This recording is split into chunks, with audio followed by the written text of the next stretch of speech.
To transfer money from the Lloyds Bank app, start by downloading and installing it from the Google Store or App Store.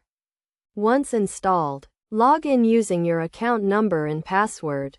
Locate the Payments and Transfers option, typically found at the bottom right side of the screen, and click on it. Next, select the Make Payment option.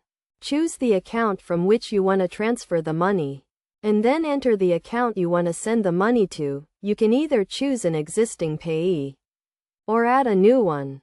Enter the payee's account number and the amount you wish to transfer. Then review and confirm the transaction details. After the transfer has been processed, you will receive a confirmation message. It's a straightforward process. If you reset the Lloyds mobile banking app, it will return to its original settings, requiring you to register again using your credentials.